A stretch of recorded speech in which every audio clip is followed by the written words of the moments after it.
आपका क्वेश्चन है if the point C -1, 2 divides internally the line segment joining the point A 2, 5 and B x, y in the ratio 3:4. Find the value of x square plus y square. तो देखो उसने क्या बोला है। उसने बोला है C हमारा पॉइंट है जो डिवाइड कर रहा है ए एंड बी को। तो ए एंड बी हमारे लाइन सेगमेंट के ऊपर दो पॉइंट है। तो this is your line segment, this is A and this is B. A के कोऑर्डिनेट्स देखो क्या दिया है इसने 2, 5 और बी के उसने दिया है x, y। तो सी वाला पॉइंट हमारा इसके अंदर है, तो कहीं पर भी आप रख सकते हैं उसको। तो दिस इज योर ईयर, तो दिस इज योर सी। तो सी के कोऑर्डिनेट्स हमारे क्या हो जाएंगे x, y। ठीक है, तो ये हो गया आपका x, y। फिर देखो आगे क्या बोला है, in the ratio 3:4। That means आपका ए सी इज 3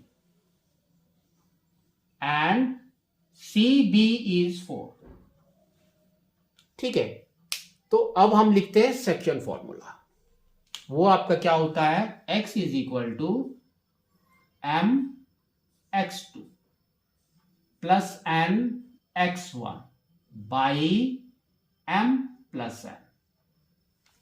और y का क्या होता है, y is equal to m y2 plus n y1 by m plus n।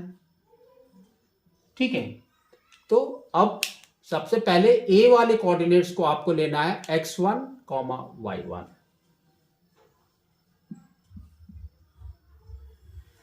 b वाले कोऑर्डिनेट को आपको लेना है x2, y2। और ये जो रेशियो है, तो फर्स्ट इज योर m, तो m is equal to 3 and n is equal to 4। इसके अंदर वैल्यू पुट करो तो देखो क्या आ रहा है। ठीक है, तो ये जो x और y है ये आपके ये वाले कोऑर्डिनेट्स है। ठीक है, c के, तो c के कोऑर्डिनेट्स उसने दे रखे हैं। क्या दिया है, लिखो -1, 2। तो ये आपका हो गया -1, 2। ठीक है, ये वैल्यू पुट करनी है तो देखो क्या आ रहा है, x is -1 is equal to m is 3 into x2 is x plus n is 4 and x1 is 2 by m plus n, 3 plus 4 is 7। Cross multiply करो तो देखो क्या आ रहा है, 3x plus 8 is equal to -7। इसको इस साइड में निकल जाओ, तो 3x is equal to -7 -8, 3x is equal to -15, x is equal to -15 by 3, that is equal to -5। तो x की वैल्यू आपकी आ गई -5, ये वाली वैल्यू।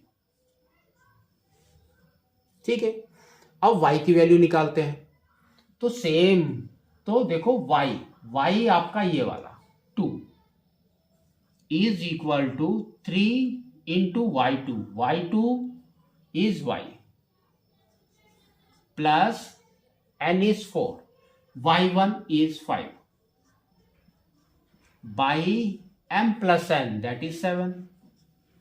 क्रॉस मल्टीप्लाई करो तो देखो क्या आ रहा है, 3y प्लस 4 इंटू 5 इज 20, तो 20 is equal to 2 into 7 is 14। इसको इस साइड में निकल जाओ तो आपका आ जाएगा 3y is equal to 14 minus 20, तो 3y इज इक्वल टू -6। तो y इज इक्वल टू -6/3, दोनों को 3 से रिड्यूस करो, यू विल गेट -2। तो x एंड y की वैल्यू आपकी क्या आ गई? -5, -2।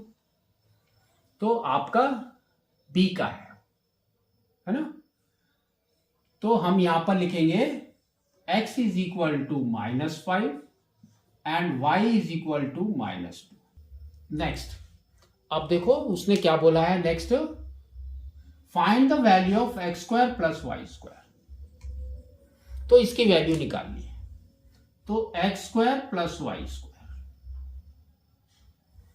तो x इज -5 है ना, सेम वैल्यू आपको डालना है, -5² प्लस y² इज -2²। तो -5² is 25 plus -2² is 4, that is equal to 29। ठीक है, तो इस तरह से आपको इसको निकालना है।